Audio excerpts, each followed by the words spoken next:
Hala. Ang hala. Grabe, tagmangga na kasi. Dadalawin namin yung bahay ng kapatid ko. Nauna na sila eh, nandun na sila. Tagmangga ngayon ka sorpresa, kaya yung mga puno ng mangga dito sa Muzon, hitik na hitik sa bunga. Uy, tatay, di ba ako ano yun eh? Ito yung nakaon sa bunga, di ba? Rimas. Oh, rimas ano? Ayan na! Sipagsikat Duplex. Oh, ayan. Nasilayan natin Sipagsikat Duplex. Pero ito po ay sold out na. Ubos na po yan, matagal na. Ang ganda kaya ng pwesto niyan kasi ito lang yung view niya o overlooking view. Tapos malamig dito ka sorpresa. Gate 2 ni Pasinaya Homes, Southern Naik.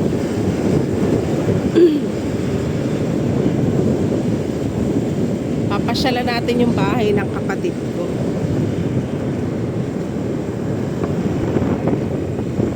Ganda dito. Ayon, si Pasinaya Homes, Phase 2. Southern Naik din.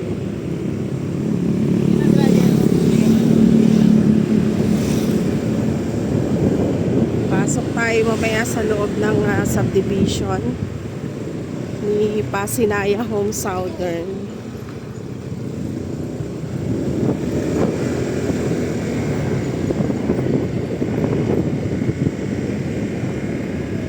Wow, ang dami ng tao dito ka sorpresa. Congratulations sa lahat ng nag-avail 2 years ago, 1 year ago. Dahil eto na ngayon si Pasinaya Homes, Southern Muzon. So papasok tayo dito. Saan tayo na? Dito sa gilid.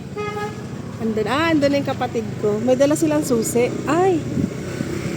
Nantay pa talaga nila tayo. Dito yung aking business partner. Ayan.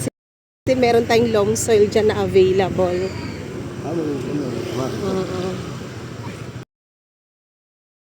Pasinaya Homes, may playground, may basketball court. May chapel po tayo, clubhouse and daycare center. So dito tayo sa bahay ng aking brother. Wow. Bibisitahin natin yung bahay niya habang siya ay day off pa. Tarab na. Nagtarab na. O Enrique. Inahanap namin kayo kasi doon tayo dadan sa maraming. Kaya nga eh. Nag-una-una man kam. So ito mga kapatid ko ka-sorpresa. Adi Nonoy, kuhaan niya, Binonoy. Bigay mo kay uncle. Matiga iton. Kaya diri. Oo, diri iton basta-basta liwat doon maabrihan. So didilaan balay san akon manghod, ada man doon ang gate.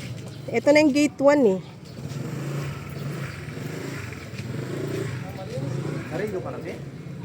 Di namin nabibisita yan, Noy. Mama, may langgam mama. Hindi pa. Huwag ka dyan. So, ito lang po yung gate 1. Ito lang yung bahay ng kapatid ko. So, yan.